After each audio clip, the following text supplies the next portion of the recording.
Les règles qui gouvernent la procédure administrative contentieuse figurent en substance dans le Code de justice administrative, le CJA, complété par la jurisprudence administrative.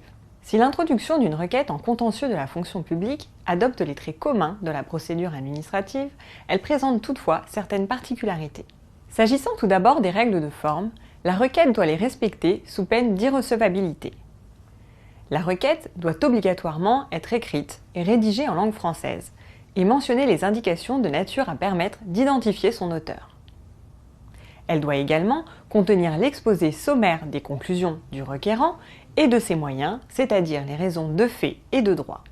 Depuis le 1er janvier 2017, la transmission de toute nouvelle requête doit s'effectuer par voie dématérialisée par le biais de l'application Télérecours pour les avocats et les personnes publiques, à l'exception des communes de moins de 3500 habitants. Et l'identification sur l'application Télérecours vaut signature. Une certaine rigueur est attendue dans l'utilisation de ce téléservice. Le requérant doit procéder à un inventaire des pièces. Il peut soit réunir l'ensemble des pièces dans un fichier unique, organisé par des signés, soit consacrer un fichier par pièce en veillant à respecter leur intitulé dans l'inventaire. La requête qui ne s'y conforme pas, malgré la demande de régularisation de la juridiction, est déclarée irrecevable. La requête doit également être accompagnée de la décision attaquée. Seule peut être attaquée une décision. Il n'est pas possible de contester de simples avis, renseignements ou déclarations d'intention. Par exemple, les avis rendus par les commissions administratives paritaires sur les tableaux d'avancement ont le caractère de mesures préparatoires qui ne sont donc pas susceptibles de faire l'objet d'un recours pour excès de pouvoir. En matière de responsabilité, et donc de plein contentieux, l'obligation d'une décision préalable peut soulever certaines difficultés, car il n'existe pas toujours une décision de l'administration.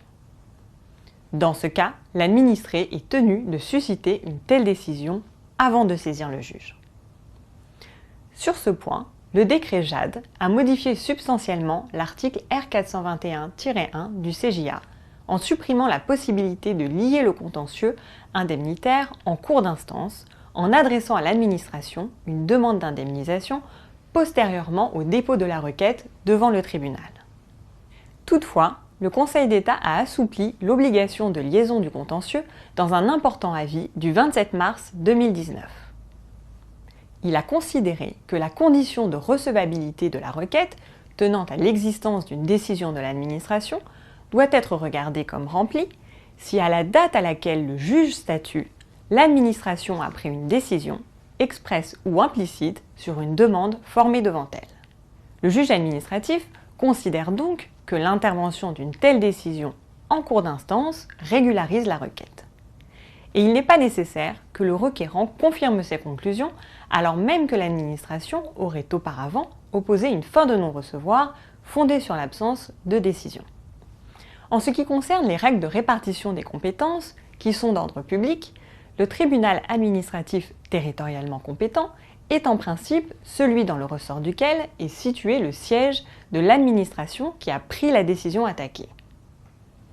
Il en va différemment en matière de contentieux de la fonction publique. Le tribunal administratif compétent est déterminé par le lieu d'affectation de l'agent pour les litiges relatifs à leur situation individuelle. En ce qui concerne le délai de recours contentieux, il est en principe de 2 mois, à compter de la notification de l'acte contesté par voie postale ou remise en main propre s'il s'agit d'un acte individuel, ou à compter de la publication, au journal officiel ou dans un recueil des actes administratifs, ou l'affichage, par exemple sur un panneau en mairie, s'il s'agit d'un acte réglementaire ou bien d'un acte individuel dont le bénéficiaire est un tiers. Attention, s'agissant des actes des départements, le juge précise que l'affichage d'un acte réglementaire à l'hôtel du département ne suffit pas à faire courir le délai de recours contentieux. En revanche, s'agissant des décisions individuelles, les délais ne sont opposables qu'à la condition d'avoir été mentionnés dans la notification de la décision. À défaut, le requérant pourra exercer un recours dans un délai raisonnable. En règle générale, et sauf circonstances particulières dont se prévaudrait le requérant, ce délai ne saurait excéder 1 an à compter de la date à laquelle une décision expresse lui a été notifié ou de la date à laquelle il est établi qu'il en a eu connaissance. Cette règle du délai raisonnable, posée par une décision du Conseil d'État du 13 juillet 2016, est également applicable lorsque la décision individuelle est contestée par la voie de l'exception, ainsi qu'à la contestation d'une décision implicite de rejet lorsqu'il est établi que le demandeur a eu connaissance de la décision. En matière de plein contentieux, traditionnellement, seule l'intervention d'une décision expresse de rejet faisait courir le délai de recours en application de l'article R421-3 du CJA. Le décret du 2 novembre 2016 a supprimé cette disposition pour les requêtes enregistrées à compter du 1er janvier 2017. Désormais, la requête doit être formée dans le délai de 2 mois à compter de la naissance de la décision implicite de rejet de la demande préalable. Enfin, s'il existe certains cas dans lesquels le recours contentieux peut être exercé à tout moment, sans condition de délai, cette possibilité rencontre toutefois une limite tenant à l'existence de la prescription quadriennale. Le créancier d'une personne publique ne dispose que d'un délai de 4 ans à compter du 1er janvier suivant la naissance de sa créance pour en réclamer le paiement à la personne publique.